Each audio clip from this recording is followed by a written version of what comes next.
Il est nécessaire que vous m'écoutiez. La terre où nous habitons est en crise à cause des activités humaines. On doit réfléchir de nos habitudes pour sauver la planète dont nous relions.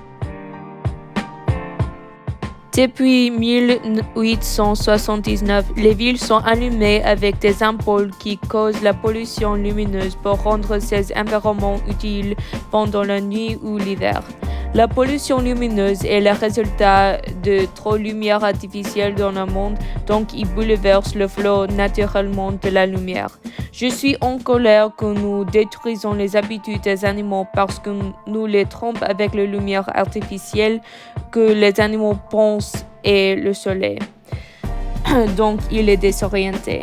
Il est nécessaire que nous éteignions nos lumières dans nos maisons pour réduire le gaspillage électrique. Mais qu'est-ce qu'on va faire pour empêcher les effets de la pollution lumineuse dehors de notre maison? Il est vital que nous demandions le nouveau législation pour protéger les vies des animaux contre la pollution lumineuse.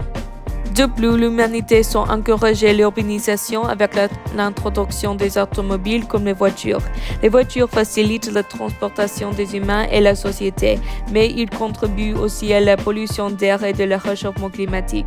Ces véhicules qui produisent trop de gaz à l'effet de serre polluent l'oxygène que nous respirons avec ces fumées et détruisent la couche d'ozone qui contrôle le climat juste pour aider à la progression du capitalisme. Vos poumons ne vont plus pouvoir fonctionner. Il est impératif que vous choisissiez la santé des humains en lieu de l'urbanisation. Par ailleurs, les voitures créent la pollution sonore grâce à les grandes villes qui causent l'embouteillage où nous pouvons trouver la plupart de la pollution sonore en relation des voitures. De façon similaire de la pollution lumineuse, la pollution sonore va désorienter les habitudes des animaux, particulièrement les créatures qui utilisent l'écolocation ou qui migrent parce que les sons trop forts sont frais, donc ils disruptent la migration de quelques oiseaux ou aussi ils peuvent empêcher les chauves-souris de trouver les repas. Mais pour les hommes et les femmes des affaires, ils sont ravis que la société soit organisée d'une façon urbaine qui augmente l'économie et le capitalisme au lieu de protéger l'environnement.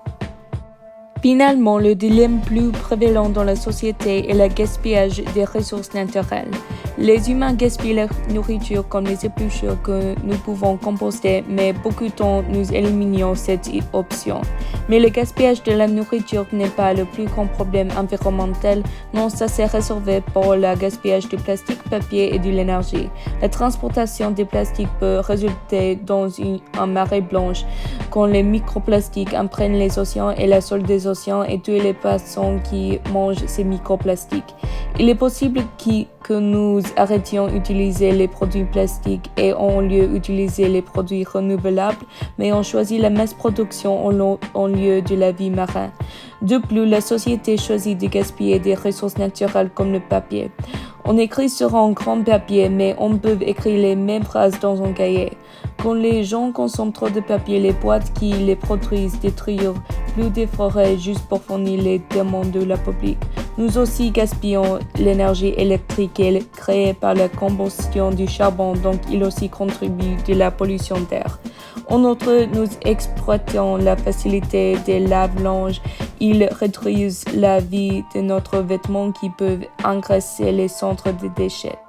Je demande que vous m'écoutiez et améliorez notre habit pour être plus vert. Choisissez d'être un écologiste et pas un matérialiste.